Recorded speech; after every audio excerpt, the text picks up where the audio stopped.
Guys, അങ്ങനെ രാവിലെ തന്നെ ഞാനും അമ്മയോട് നേരെ പോയത് ഹോസ്പിറ്റലിലോട്ടാണ്. അമ്മയ്ക്ക് തീരെ വൈകിയിരുന്നു. അങ്ങനെ നമ്മൾ അവിടുന്ന് ഡോക്ടറെ കാണിച്ച് നേരെ പോയത് അമ്മേൻ്റെ വർക്ക് സ്പോട്ടിലോട്ടാണ്. ആളങ്ങനെ ആളുടെ ദൗത്യത ഏറ്റെടുത്ത് ചെയ്യുകയാണ്. ആളൊരു പോസ്റ്റ് വുമണാണ്. അപ്പോൾ ഇന്ന് ഞാനും കൂടെ പോയിട്ടുണ്ടായിരുന്നു.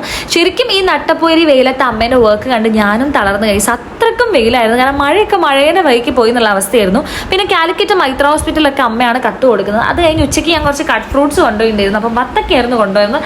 അങ്ങനെ അത് കഴിച്ചപ്പോഴാണ് ഗൈസ് എനിക്കൊരു സമാധാനമായിരുന്നു. കാരണം അത്രയ്ക്കും വെയിലായിരുന്നു. നമുക്കൊരു വെള്ളം പോലും എന്താ പറയുക ശരീരത്തിൽ വറ്റിപ്പോകുന്നൊരവസ്ഥ എന്ന് തന്നെ പറയാം. പിന്നെ നമ്മൾ കത്ത് കൊടുക്കൽ റീസ്റ്റാർട്ട് ചെയ്ത് അങ്ങനെ അത് കഴിഞ്ഞ് നേരെ നമ്മൾ അമ്മേൻ്റെ പോസ്റ്റ് ഓഫീസിലെത്തി. അവിടുന്ന് അമ്മേനെ വെയിറ്റ് ചെയ്ത് ഞാൻ കൊയങ്ങി വരണ്ട് പിന്നെ പോയി അവിടെ തൊട്ടടുത്തുള്ളൊരു സർവത്ത് വീടിൽ നിന്നൊരു സർവത്തൊക്കെ കുടിച്ച് നേരെ നമ്മൾ തിരിച്ചു വരുമ്പോൾ നല്ല ചൂട് കാപ്പിയും ബർഗറൊക്കെ കഴിച്ചിട്ടുണ്ടായിരുന്നു. അങ്ങനെ ബർഗറൊക്കെ കഴിച്ച് നേരെ തിരിച്ചു വരുമ്പോൾ നമ്മൾ അച്ഛനെ കണ്ട് കഴിച്ചു. അങ്ങനെ അച്ഛനെ കണ്ട് അവിടെ നിൽക്കുമ്പോഴാണ് കൊറിയർ ഓഫീസ് നമുക്ക് കോൾ വന്നത്. കൊറിയർ വന്നിട്ടുണ്ട്. പിന്നെ പ്ലസ് എനിക്ക് കൊറിയർ അയക്കാനും ഉണ്ടായിരുന്നു. അങ്ങനെ അതൊക്കെ ചെയ്ത് നമ്മൾ നേരെ വീട്ടിലേക്ക് പോകുന്നു. അപ്പോൾ അത്രയേ ഉള്ളൂ. ടാറ്റാ.